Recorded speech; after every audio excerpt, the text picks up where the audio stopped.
जी अस्सलाम वालेकुम, मेरा नाम डॉक्टर सैयद रज़ा हुसैन है and as you know I am working as a consultant neurophysician at Farooq hospital DHA Lahore and GK institute of neuro sciences Paragon city Lahore. बहुत important सवाल, असाबी कमज़ोरी। जनरली जब हमारा मरीज़ हमारे पास आके ये कंप्लेन करता है कि जी हम असाबी कमज़ोरी का शिकार हो चुके हैं, तो उर्दू में इस मसले के लिए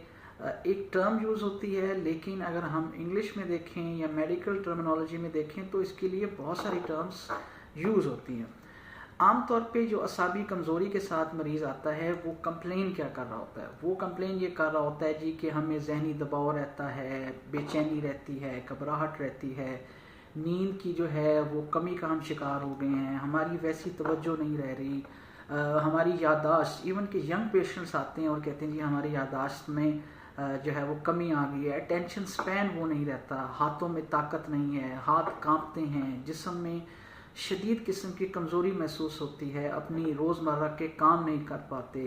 अजीब सी उदासी रहती है या रोने का दिल करता है।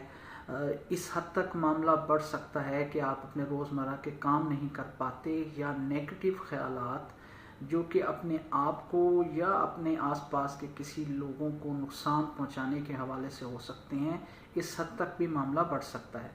लेकिन जब हम मेडिकली इन चीज़ों को देखते हैं तो इसके पीछे बहुत सारे कॉजेज़ हो सकते हैं। आप एंग्जाइटी का शिकार हो सकते हैं, आप डिप्रेशन का शिकार हो सकते हैं, आप में मुख्तलिफ़ किस्म की न्यूट्रिशनल डेफिशिएंसीज हो सकती हैं, आप थायराइड के इशू का शिकार हो सकते हैं, या आप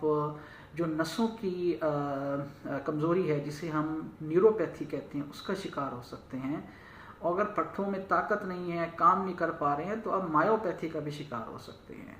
तो इसके लिए बहुत ज़रूरी है कि अगर आप इन मामलात से गुज़र रही हैं और ये मुस्तकिल हैं, कुछ माह से या साल 6 महीने, साल 2 साल हो गए हैं और इन तमाम चीज़ों से आप गुज़र रहे हैं, तो फौरी तौर पे अपने न्यूरोफिजिशियन से, अपने जो है डॉक्टर से वो रब्ता करें और इसका इलाज करवाएं, क्योंकि ये कंडीशंस काफ़ी हद तक काबिल इलाज होती हैं। जज़ाकल्लाह, थैंक यू।